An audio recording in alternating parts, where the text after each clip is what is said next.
Il y a une grosse transformation à faire, une très grosse transformation à faire, et je crois que Paris-Normandie a besoin d'un éditeur professionnel pour le faire.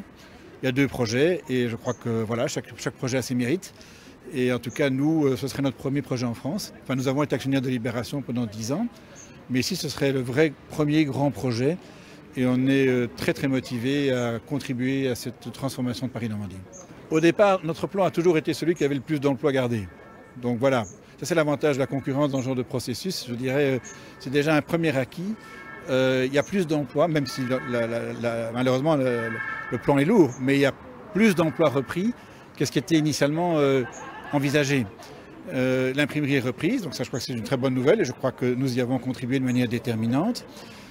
Maintenant, on a des choix peut-être un peu plus radicaux. Et que ça, voilà, c'est peut-être normal que tout le monde n'ait pas compris parce qu'il n'y a pas cette culture de numérique dans la maison. Et peut-être que c'est là où nous on pense qu'il faut aller plus vite, plus loin. Paris-Normandie, c'est un journal qui a une très très belle histoire, une grande histoire, et qui, on pense, a besoin de s'engager de manière plus offensive dans la révolution numérique. Parce que malheureusement les diffusions régressent et elles régressent un peu inexorablement. Donc la base de revenus, chaque année, elle diminue.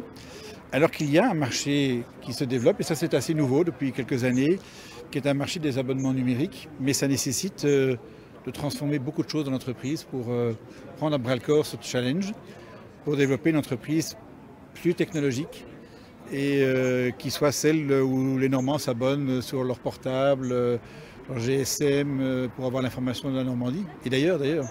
Mais là, il y a une grosse transformation et nous, on a une compétence assez importante là-dedans, puisque à notre titre, par exemple, la Libre Belgique, 40% de ses ventes, diffusion payante, sont aujourd'hui numériques. L'autre titre est à peu près 30%. Donc nous, on vise 70% de nos ventes en numérique d'ici 5 ans. Et je crois que c'est ça qu'il faut faire, et on pense que c'est possible. Et c'est un des points, hein. Maintenant le journal doit rester, le journal papier reste évidemment. Par exemple, nous on est imprimeurs en Belgique, donc c'est nous qui avons proposé les premiers, je crois qu'on garde l'imprimerie, mais ça nécessitait qu'on la réorganise, parce qu'elle ne peut pas fonctionner comme elle fonctionnait. Donc il faut réduire les coûts, être plus efficient, de manière à ce qu'il n'y ait pas un surcoût d'imprimerie qui pèse sur le journal. Et ça c'est dommage, c'est de l'argent qui n'est pas utilisé pour les investissements technologiques.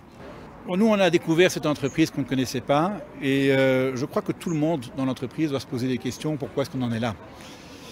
Je crois que ce serait une erreur de penser que c'est Jean-Louis Louvel qui est la cause de tous les problèmes du journal. Je crois qu'il y a beaucoup de responsables dans cette entreprise et qu'ils doivent se poser les questions de pourquoi l'entreprise est là alors qu'ils la dirigent.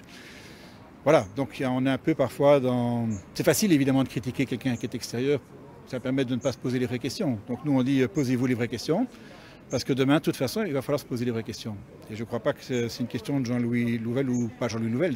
C'est une question de comment l'équipe de direction mène la barque.